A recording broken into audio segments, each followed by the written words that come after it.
University کے داخلی دروازے کے سامنے وہ کھڑی اپنی گھبراہٹ کو کم کرنے کی کوشش کر رہی تھی۔ پھر وہ گہری سانس بھرتے چھوٹے چھوٹے قدم اٹھاتی یونیورسٹی میں داخل ہوئی۔ سامنے رنگ برنگے چہرے دیکھ کے اس کی گھبراہٹ میں مزید اضافہ ہو گیا۔ اس کا آج یونیورسٹی میں پہلا دن تھا اور وہ یہاں کسی کو بھی نہیں جانتی تھی۔ وہ ہمیشہ سے ہی نئے ماحول میں جانے سے گھبراتی تھی۔ اس نے ہتھیلیوں سے اپنی چمکتی پیشانی پر پسینہ ساز کیا اور راہداری کی طرف بڑھ گئی۔ وہ 23 سالہ رامین علیلہ رضی تھی۔ اس کی شفاف گرین آنکھوں میں اس وقت گھبراہٹ صاف جھلک رہی تھی۔ وہ راہداری میں چلتے اپنا سیکشن تلاش کرنے لگی۔ اس کی نگاہیں کلاس رومز میں آویزاں بورڈز پر تھی جب وہ اچانک کسی سے ٹکرائی اور اس کے ہاتھ میں پکڑی فائلز زمین پر گر گئی۔ وہ فوراً جھک کر بیٹھی اور کانپتے ہاتھوں سے اپنی فائلز سمیٹنے لگی۔ سامنے کھڑا وجود بھی گھٹنوں کے بل بیٹھا اور اس کی فائلز کو سمیٹ کر اس کے ہاتھ میں تھمایا۔ آئی ایم سوری، میرا دھیان نہیں تھا۔ اس کی بھاری مردانہ آواز رامین کے کانوں میں پڑی تو اس نے ایک لمحے کے لیے نظریں اٹھا کر اسے دیکھا اور محض اسبات میں سر لا کر تیزی سے چلتی نظروں سے اوجھل ہو گئی، مگر وہ ابھی تک اس کی نظروں کے لمس میں کھویا وہی بیٹھا تھا۔ پھر وہ آہستہ سے اپنی ہلکی سی داڑھی پر ہاتھ پھیرتے ہوئے اٹھ کر کھڑا ہوا اور اس نے ایک گہری سانس بھری۔ وہ سارم رضا میر تھا جو پچھلے کچھ مہینوں سے اس یونیورسٹی میں ایک پروفیسر کے طور پر کام کر رہا تھا، مگر حقیقت میں وہ ایک سیکرٹ انٹیلیجنس ایجنسی کا ایجنٹ تھا جسے ایک مشن کے لیے اس یونیورسٹی میں بھیجا گیا تھا۔ انہیں ملی انفارمیشن کے مطابق اس یونیورسٹی میں ڈرگز کی سمگلنگ ہوتی ہے، اس لیے اس سسٹم کا حصہ بن کر ان چہروں کو بے نقاب کرنے کے لیے یہاں پر تھا جو مصنون اسٹوڈنٹ پر اسٹڈیز کا پریشر ڈال کر پھر انہیں ڈپریشن کم کرنے کے لیے نشے کے راستے دکھاتے تھے۔ اس کا مشن تقریباً مکمل ہو چکا تھا اور کچھ ہی دنوں میں اب وہ واپس جانے والا تھا، مگر آج اس لڑکی کی گھبراہٹ سے بڑی ہوئی آنکھوں نے اس کے ارادوں کو ڈگمگا دیا تھا۔ وہ گہری سانس بھرتا راہداری مڑ کر کلاس میں داخل ہوا۔ سامنے وہی لڑکی سر جھکائے پیپرز پر لکیریں کھینچ رہی تھی۔ اس چہرے کو سامنے دیکھ ساری مزالے سکون کی سانس پڑی اور اس کی گھبراہٹ کی وجہ سے اسے سمجھ آ گئی تھی۔ اکثر اسٹوڈنٹس یونیورسٹی کے پہلے دن ایسے ہی گھبراتے ہیں اور وہ بھی ان میں سے ایک تھی۔ ساری نے اسٹیج پر جا کر رول نمبر کال شروع کیا جب رامین نے نظریں اٹھا کر سامنے موجود پروفیسر کو دیکھا جن کی نظریں رامین پر جمی ہوئی تھی۔ رامین نے سر پٹا کر نظریں جھکائی۔ اس کی ہتھیلیاں ایک بار پھر پسینے سے بھیگ گئی۔ رامین کا یونیورسٹی میں پہلا دن تھا اور بہت ہی مشکل سے گزرا تھا۔ کلاسز ختم ہوتی ہی وہ تیزی سے چلتی یونیورسٹی کے گیٹ سے باہر نکلی اور کیب کا انتظار کرنے لگی۔ گرمی کی شدت سے اس کا چہرہ لال پڑ چکا تھا۔ اس کا بس نہیں چل رہا تھا کہ وہ اڑ کر گھر پہنچ جائے۔ وہ بے چینی سے نظریں ادھر ادھر دوڑا رہی تھی۔ سارم نے یونیورسٹی کے گیٹ سے اپنی گاڑی نکالی تو اس کی نظر رامین پر پڑی جو اب سامنے سے آتی کیب کو ہاتھ کے اشارے سے روک رہی تھی۔ پھر اگلے ہی لمحے وہ جٹ سے کیب کا دروازہ کھول کے بیٹھی اور کراچی کی ٹریفک میں گم ہو گئی۔ سارم نے مسکراتے ہوئے گاڑی اپنے اپارٹمنٹ کی طرف جاتے راستوں پر ڈال دی۔ گھر پہنچتے ہی رامین بھاگتی ہوئی اپنے کمرے میں گئی، ہاتھ میں پکڑی فائلز اور کندھے سے بیگ اتار کر بیڈ پر پھینکا اور خود بھی گرنے والے انداز میں وہیں لیٹ گئی۔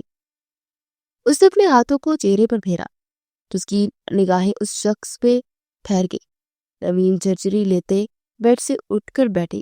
توبہ، کتنا بے شرم پروفیسر تھا، اسے بھلا کوئی کسی کی آنکھیں پھاڑ کر دیکھتا ہے کیا؟ ہاں، وہ منہ کے زاویے بدلتی بیڈ سے اٹھی، الماری سے اپنے کپڑے نکالے اور واش روم میں گھس گئے۔ سارم گاڑی بلڈنگ کی پارکنگ میں روک کر باہر نکلا اور لفٹ کی طرف بڑھ گیا۔ کچھ ہی دیر بعد مضبوط قدموں کے ساتھ چلتا وہ اپنے اپارٹمنٹ کا دروازہ کھول کر اندر داخل ہوا۔ وہ ایک چھوٹا سا اپارٹمنٹ تھا جس میں ایک سائڈ پر صوفے اور سامنے شیشے کا ٹیبل پڑا تھا۔ اسی کے سامنے کی دیوار پر بڑی سی اسکرین لگی تھی۔ دوسری سائڈ پر اوپن کچن تھا جس کے سامنے 4 کرسیاں اور درمیان میں ٹیبل پڑا تھا، اور اپارٹمنٹ کے سامنے والی سائڈ پر 2 کمرے تھے جن میں سے ایک کو سارل نے بیڈ روم بنا رکھا تھا اور دوسرا ڈیٹا روم تھا، تو اس نے ہر کیس کی انویسٹیگیشن میں ہر پہلو پر غور کرنے کے لیے بنا رکھا تھا اور اس کی سیکیورٹی کا اس نے سخت انتظام کیا ہوا تھا۔ سارم کے ہونٹوں پر مسکراہٹ تھی۔ وہ چابی کو انگلیوں میں گھماتا صوفے تک پہنچا، چابی سامنے ٹیبل پر پھینکی اور خود ٹانگیں پھیلائے صوفے پر لیٹ گیا۔ اس کی نگاہوں میں ابھی تک اس لڑکی کی بھولی سی صورت، کشیر پرکشش آنکھیں گھوم رہی تھی۔ سارم کراچی سے ملحقہ ایک گاؤں کے زمیندار کا بیٹا تھا۔ اس کے دادا کے زمانے سے ہی ان کی گاؤں میں بہت بڑی حویلی تھی۔ بچپن سے اس نے دولت کی ریل پیل دیکھی تھی، مگر پھر ایک رات اس حویلی پر قیامت اتری۔ سارم کے چاچا کاظم رضا کو نشے کی لت لگ چکی تھی اور یہ بات حویلی میں کسی کو معلوم نہیں تھی۔ یہ عادت اسے انہی کے گاؤں کے ایک دوسرے زمیندار بابر علی نے لگائی تھی، جو کہ ہمیشہ سے گاؤں میں ان کے رکھ رکھاؤ سے جلتا تھا۔ ان کے خاندان کے اثر و رسوخ ختم کرنے کے لیے اس نے سب سے پہلا ہدف سارم کے چاچا کو بنایا تھا، جو کہ بہت تیز ترار یا حویلی کے دوسرے مردوں جیسا سمجھدار نہیں تھا۔ اسے نشے میں ڈبونے کے بعد اب اچانک سے بابر علی نے کاظم رضا کو نشہ فراہم کرنا شروع کر دیا۔ وہ جانتا تھا کہ اس نے کاظم رضا کو اس حد تک نشے کی عادت لگا دی ہے کہ نشہ نہ ملنے پر وہ حویلی کی دیواروں سے سر ٹکراتا پھرے گا۔ 2 دن گزر چکے تھے، مگر بابر علی روز ان کی ملاقات کی خفیہ جگہ پر نشے لے کر نہیں آیا تھا۔ کاظم رضا کی حالت اب بگڑی جا رہی تھی۔ وہ لڑکھڑاتے قدموں سے حویلی میں داخل ہوا۔ رات کے گہرے ہوتے سائے کی وجہ سے اس حویلی پر بدنصیبی کے سائے بھی گہرے ہو چکے تھے۔ کاظم لڑکھڑاتا ہوا ہال میں پہنچا، جہاں ساری حویلی کے مرد بیٹھے خوش کپڑوں میں مصروف تھے۔ کاظم چلتا ہوا سائڈ پر پڑے ٹیبل سے ٹکرایا، جس پر رکھا گلدان لرز کر زمین پر گرا اور چکنا چور ہو گیا۔ سب ایک دم سے کاظم کی طرف متوجہ ہوئے، جو ادھ کھلی آنکھوں سے لڑکھڑاتا ہوا اب خود بھی زمین پر پڑا، بن پانی مچھلی کی طرح تڑپ رہا تھا۔ سارم کے دادا رضا میر اپنی بیٹی کی حالت دیکھ کر سب سے پہلے اٹھ کر اس کی طرف بھاگے۔ کاظم زمین پر پڑا اپنی ہتھیلیوں اور بازی کو بری طرح کاٹ رہا تھا۔ کاظم رضا میر سائیں کا سب سے چھوٹا بیٹا تھا، جو ابھی محض 26 سال کا تھا اور اپنی سادہ دلی کی وجہ سے اپنے بھائیوں اور باپ کے دل کا ٹکڑا تھا۔ اس کی غیر ہوتی حالت دیکھ کر سب کے ہاتھ پاؤں پھول گئے۔ جلدی سے گاؤں کے ڈاکٹر کو بلایا گیا، جس کے منہ سے نکلنے والے الفاظ نے ان کی روح کھینچ لی۔ مجھے افسوس سے بہت کہنا پڑ رہا، کاظم سائیں نشہ کرتے تھے۔ یہ دیکھیے۔ ڈاکٹر نے کاظم کی قمیض کے بازو فولڈ کرتے سرنجوں کے نشان دکھائے۔ سلطان رضا میر سارم کے بابا نے بے یقینی سے دہاڑتے ڈاکٹر سے کالر کو پکڑتے کھڑا کیا۔ بکواس کر رہے ہو تم؟ ہوش میں تو ہو تم کہہ رہے ہو کہ ہمارا جان سے پیارا بھائی نشہ کرتا تھا؟ ہاں، تمہاری ہمت کیسے اتنا بڑا الزام لگانے کی؟ ڈاکٹر کے ہاتھ پاؤں پھول رہے تھے۔ وہ جانتا تھا کہ بغیر ثبوت کے اس حویلی میں ایسی کوئی بات کرنے سے وہ جان سے بھی جا سکتا تھا، مگر لوگوں کو مزید بے خبر رکھنا بھی سے جان جانے کے برابر ہی لگا جب اس نے کانپتے اور روحان سے لہجے میں ان کے سروں پر ایک اور بم پھوڑا۔ سائی، میں جھوٹ نہیں بول رہا ہوں۔ آپ جانتے ہیں، کچھ سال پہلے ہمارے گاؤں میں منصور بھی اسی طرح جان سے ہاتھ دھو بیٹھا تھا۔ اس کی بھی یہی حالت تھی جو سب نے دیکھی تھی۔ سائی، آپ نے بھی تو دیکھا تھا اسے، اور اس کے بارے میں تو سب کو معلوم تھا کہ وہ نشہ کرتا ہے۔ ڈاکٹر واقعی میں سچ کہہ رہا تھا۔ کچھ سال پہلے ان کے گاؤں میں ہر دوسرے دن اس ناسور کی وجہ سے کسی نہ کسی ماں کے بیٹے کا جنازہ اٹھتا تھا۔ تب رضا میر سائی نے شہر سے بڑے افسروں کو بلا کر اس معاملے کی تحقیق کروائی تھی اور مجرموں کو ابرتناک انجام تک پہنچایا تھا، مگر آج اتنے سالوں بعد بھی پھر سے کون پیدا ہو گیا تھا جس نے پھر سے اس زہر کو پھیلانا شروع کر دیا تھا؟ اس سے پہلا واری اس حویلی کے سب سے لاڈلے فرد پڑ گیا تھا۔ 5 سالہ سارے ایک کونے میں کھڑا پٹی پٹی نگاہوں سے اپنے چاچا کو زمین پر پڑے تڑپتا ہوا دیکھ رہا تھا۔ اس کے بابا اب ڈاکٹر کا گربال چھوڑ کر کاظم کی طرف لپکے۔ سلطان رضا میر سائی کا سب سے بڑا بیٹا تھا، جس کی ماں ان کے بچپن میں ہی گزر گئی تھی۔ اس سے چھوٹا فرحان رضا میر اور سب سے چھوٹا کاظم رضا میر تھا۔ سلطان رضا میر اور فرحان رضا میر کی شادی کو 6 سال گزر چکے تھے، مگر فرحان رضا میر کی بیوی اپنے بچے کی پیدائش پر جان سے ہاتھ دھو بیتی تھی۔ اور بچے کو بھی نہ بچا سکا تھا۔ تب سے انہوں نے دوسری شادی نہیں کی تھی، اور سلطان رضا میر کا بھی ابھی ایک ہی بیٹا تھا، سارم رضا، جو خاص طور پر اپنے چاچو کاظم کا بے حد لاڈلا اور اس حویلی کے ہر فرد کی آنکھوں کی ٹھنڈک تھا۔ اس کی ماں ان دنوں اپنے میکے گئی ہوئی تھی، مگر سارم کا دل اس حویلی سے باہر نہیں لگتا تھا، اس لیے وہ یہی رک گیا تھا۔ سلطان رضا اپنے بھائی کے چہرے کو اپنی گود میں رکھ کر تھپ تھپا رہے تھے۔ فرحان رضا اپنے باپ کو سنبھالے بیٹھا تھا، جو اپنے بیٹے کے پاس ہی فرش پر بیٹھے اس کے تڑپتے جسم پر ہاتھ پھیرتے لمبی لمبی سانسیں بڑھ رہے تھے، جیسے ان کے بیٹے کے ساتھ ان کی بھی جان نکلتی جا رہی ہے۔ پھر سلطان رضا ایک دم سے ڈاکٹر کی طرف دیکھ کر دہڑا، کھڑے منہ کیا دیکھ رہے ہو، یہاں آؤ اور اس کو ٹھیک کرو۔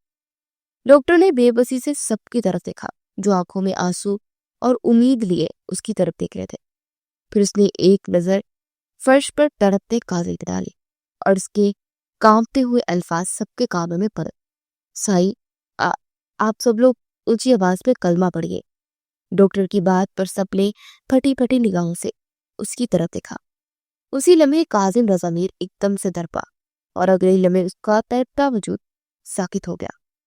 رضا میر سائی کے ہاتھ کانپ رہے تھے۔ سلطان رضا پھٹی پھٹی نگاہوں سے اپنی گود میں رکھے اپنے بھائی کے چہرے کو دیکھ رہے تھے، جس کی آنکھیں اب ساکت تھی۔ ڈاکٹر نے آگے بڑھ کر انا للہ و انا الیہ راجعون پڑھتے ہوئے کاظم کی آنکھوں پر ہاتھ پھیرا۔ تبھی سارم بھاگتا ہوا آیا اور اپنے چاچو سے لپٹ کر رونے لگا۔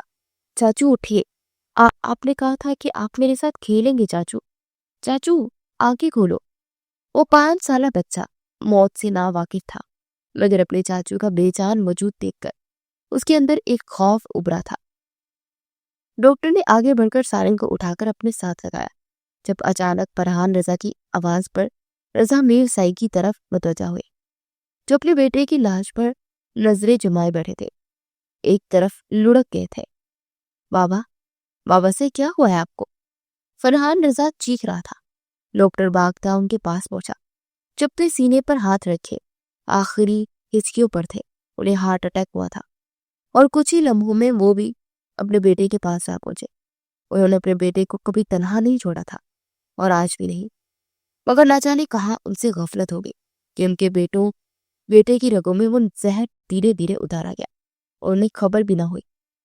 اگلی صبح اس حویلی سے 2 جنازے ایک ساتھ اٹھائے گئے۔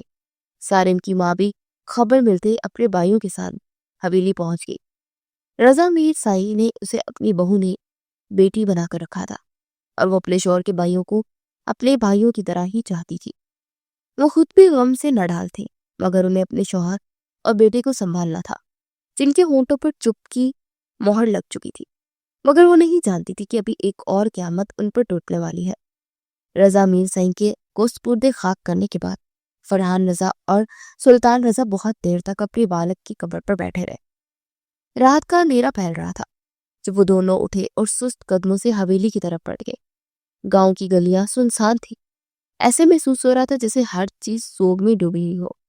شائستہ بیگم، سلطان رضا کی بیوی، بے چینی سے حویلی کے صحن میں چکر کاٹ رہی تھی۔ وہ جانتی تھی کہ یہ سب اتفاقاً نہیں ہو سکتا، یقیناً کوئی ان کا دشمن ہے جس نے یہ ساری چال ترتیب دی۔ شائستہ کے بھائی پاس ہی بیٹھے اسے حوصلہ دے رہے تھے کہ فکر مت کرو، تم جیسا سوچ رہی ہو ویسا کچھ نہیں ہے، اور سلطان رضا اور فرحان رضا تھوڑی ہی دیر میں آ جائیں گے۔ مگر شائستہ بیگم بار بار ایک ہی بات دہرا رہی تھی کہ آپ لوگوں نے انہیں اکیلا کیوں چھوڑا۔ اسے بتا بتا کر تھک گئے تھے کہ دونوں بھائیوں کو اکیلے بیٹھ کر رونے دینا چاہتے تھے تاکہ ان کے دل کا بوجھ ہلکا ہو جائے، مگر شائستہ بیگم کا دل مسلسل کسی انہونی کے خوف سے کانپ رہا تھا۔ ادا، آپ لوگ جائیں نا، دیکھیے جا کر، اور میرے سلطان سائی اور فرحان سائی کو لے کر آئے۔ دیکھیے اندھیرا پھیل چکا ہے اور اس وقت تک گاؤں کی گلیاں سنسان پڑ جاتی ہیں۔ سارم ایک طرف کونے میں چپ چاپ کھڑا اپنے ننھے سے ذہن کے ساتھ حالات کو سمجھنے کی کوشش کر رہا تھا، جب شائستہ کے بھائی اسے حوصلہ دیتے ہوئے اٹھ کر حویلی کی گیٹ سے باہر نکل گئے تھے۔ سلطان رضا اور فرحان رضا حویلی کی طرف مڑنے والی گلی کے پاس ہی تھے جب 2 افراد پیچھے سے اور ان پر گولیوں کی برسات کرتے بھاگ گئے۔ فائرنگ کی آواز سن کر پورا گاؤں لرز گیا تھا۔ شائستہ بیگم کے بھائیوں نے ایک دوسرے کی طرف دیکھا۔ ان کے چہرے کی ہوائیاں اڑ چکی تھی۔ وہ دونوں بھاگتے ہوئے اس گلی میں مڑے تھے۔ آس پاس کے گھروں سے مرد ہاتھ میں ٹارچ لیے باہر نکلے تھے۔ وہ بھاگتے ہوئے ان کے پاس پہنچے اور سامنے کا منظر دیکھ کے ان کے پیروں تلے سے زمین نکل گئی۔ ان کے بھائیوں جیسے عزیز چہرے زمین پر پڑے بے جان تھے۔ شائستہ بیگم جو اپنے بھائیوں کے جانے کے بعد سارم کی طرف متوجہ ہوئی۔ فائرنگ کی آواز سن کر ان کے بھی پاؤں لرز گئے تھے۔ وہ بے جان سی وہیں زمین پر بیٹھ گئی تھی۔ وہ دل ہی دل میں دعائیں کر رہی تھی کہ ایسا کچھ نہ ہوا ہو، مگر ان کی بے ترتیب دھڑکنیں ان کا ساتھ نہیں دے رہی تھی۔ اگلی صبح پھر اس حویلی سے 2 جنازے اٹھائے گئے۔ شائستہ بیگم صدمے میں جا چکی تھی۔ سارے گاؤں کے لوگ حیران اور پریشان تھے۔ 2 راتوں میں ہی گاؤں کے سب سے معزز خاندان کا خاتمہ ہو گیا تھا۔ شائستہ بیگم کے بھائی اپنی بہن اور بانجے کی حفاظت کے لیے تدفین کے فوراً بعد ہی انہیں اپنے ساتھ لے کر حویلی کے دروازوں پر ہمیشہ کے لیے تالے ڈال کر اس گاؤں سے رخصت ہو گئے۔ بابر علی اپنے منصوبے میں کامیاب ہو چکا تھا۔ رضا میر سائیں کے بعد اس خاندان ہی گاؤں کا سب سے امیر اور اثر و رسوخ ہونے والا خاندان تھا، اس لیے گاؤں کی سرداری اس کے ہاتھ آ گئی تھی۔ شائستہ بیگم کے بھائی انہیں لے کر شہر آ گئے تھے۔ انہیں گاؤں کے کسی بھی قسم کے ماحول سے دور رکھنا چاہتے تھے۔ بہت سالوں تک علاج معالجے کے باوجود بھی وہ اس صدمے سے باہر نہ سکی، اور پھر ایک رات خاموشی سے اپنے شوہر کی تصویر کو سینے سے لگائے وہ دم توڑ گئے۔ سارم اس وقت 18 سال کا ہو چکا تھا۔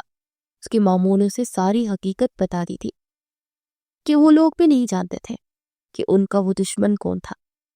اپنی ماں کی موت کے بعد سارم کی آنکھوں میں ویرانی چھا گئی تھی۔ وہ بالکل ہی دنیا سے کٹ کر رہ گیا تھا۔ وہ اپنے بڑے مامی دلاور ادا کے ساتھ رہتا تھا، جو اس کی حالت سے بے خبر بے حد غمگین تھے۔ اور ایک رات وہ خاموشی سے سارم کے کمرے میں آئے، جو بیڈ پر لیٹا خالی نظروں سے چھت کو گھور رہا تھا۔ اپنے ماموں کو کمرے میں آتا دیکھ وہ سیدھا ہو کر بیٹھا۔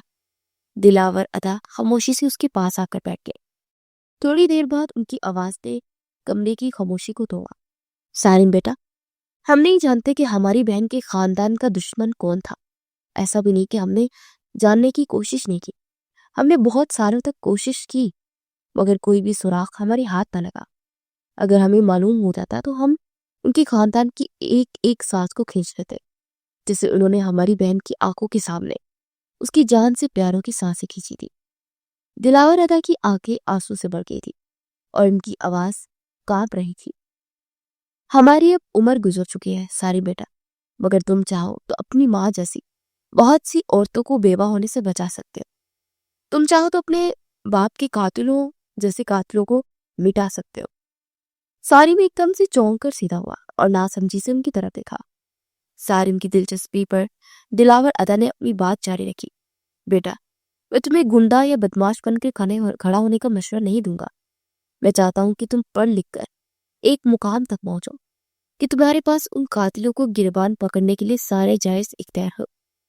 دلاور ادا نے سارم کو ایک نیا راستہ دکھایا اور اسے زندہ رہنے کا ایک مقصد دیا۔ سارم 18 سال کا تھا، مگر اس دن اس کے ارادے 28 سالہ مرد کے جیسے مضبوط ہو گئے تھے۔ اب وہ بہت سالوں بعد اس مقام کو حاصل کر چکا تھا جہاں پہنچنے کا خواب اسے اس کے ماموں نے دکھایا تھا۔ وہ اب تک بہت سے مشنز کامیابی سے مکمل کر چکا تھا اور بہت سے مجرموں کو ابرتناک انجام تک پہنچا چکا تھا۔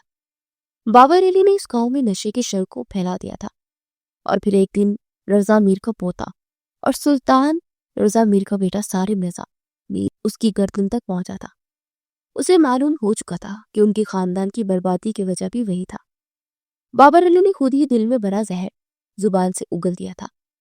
سارم رضا میر نے اسے گاؤں کے بیچ میں ثبوتوں کے ساتھ عبرت کا نشانہ بنایا، اور پھر سارم نے اپنے بابا کے ایک دوست جو کہ حیثیت میں ان سے بہت کم تھے ان کے سپرد اس حویلی کو کیا۔ بہت سالوں بعد حویلی کے دروازے کھولے گئے، اس گاؤں سے نشے کا خاتمہ کیا گیا، اور اپنے بابا کے دوست کو وہاں کا نظام سونپ کر وہ واپس شہر لوٹ گیا۔ آخر وہ خود اب چھوٹے سے اپارٹمنٹ میں رہتا تھا۔ اس کے دلاور ادا بھی کچھ عرصے پہلے دنیا سے رخصت ہو چکے تھے۔ ان کے جانے کے بعد سے وہ اپنے کسی رشتہ دار کی طرف نہیں ٹھہرا تھا۔ اس کے باقی ماموں بھی بہت اچھے تھے، مگر اب وہ مزید کسی کا ساتھ اٹیچ ہو کر اسے اپنے ہاتھوں سے قبر میں نہیں اتار سکتا تھا۔ زندگی کے اس گھٹن سفر میں اور تعلیم کے سلسلے میں اس کا واسطہ بہت سی لڑکیوں سے پڑا تھا، مگر کبھی بھی اس کا دل کسی کے لیے بھی نہیں دھڑکا۔ اس پر جوانی ٹوٹ کر آئی تھی اور پھر اس کی جاب کی ٹریننگ نے اسے ایک مضبوط جسم کا مالک بنا دیا تھا، مگر آج وہ اتنا مضبوط مرد بھی اس چھوئی ہوئی سی لڑکی کے نظروں کے وار سے خود کو نہ بچا سکا تھا۔ رامین یونیورسٹی سے آتے نہا کے نماز پڑھنے کے بعد سو گئی تھی۔ شام کے 4 بج چکے تھے، مگر وہ ابھی تک بے ست پڑی ہوئی تھی۔ رامین ایک دم گھر کی لڑکی تھی۔ اس کی ماں ایک گورنمنٹ اسکول میں پرنسپل تھی اور اس کے باپ کا انتقال اس کے بچپن میں ہی ہو گیا تھا۔ اس کے باپ کی 2 بہنیں تھیں اور اس کی ماں 3 بھائیوں کی اکلوتی بہن تھی۔ رامین کے نانا نے اسے اپنے سب بچوں کو بہترین تعلیم دلوائی تھی۔ فرحت سلطانہ، رامین کی ماں، یہ آج اسکول سے چھٹی کی تھی۔ وہ صبح سے گھر پر ہی تھی۔ وہ اپنی ماں کو یونیورسٹی سے گرتے پڑتے آتے دیکھ ان کے چہرے پر مسکراہٹ پھیل گئی۔ وہ اس وقت کچن میں موجود تھی۔ رامین پڑھائی میں اچھی تھی، مگر اسے آنے جانے کی خبریں زہر لگتی تھی۔ فرحت سلطانہ لاؤنج میں نماز پڑھنے کے بعد جائے نماز پر بیٹھی دعا مانگ رہی تھی۔ نماز کی پابند وہ شروع سے ہی تھی، مگر شادی کے 2 سال بعد ہی شوہر کی موت نے انہیں اپنے رب سے مزید جوڑ دیا تھا۔ رامین کو بھی انہوں نے شروع سے ہی نماز کی پابندی کی عادت لگا دی تھی۔ شاید اسی لیے ان کی طرح رامین کے چہرے پر بھی بے تحاشا نور اور آنکھوں میں ایک سکون تھا۔ دعا مانگ کر انہوں نے جائے نماز کو فولڈ کیا اور زیر لب ذکر کرتے ہوئے رامین کی طرف بڑھ گئے۔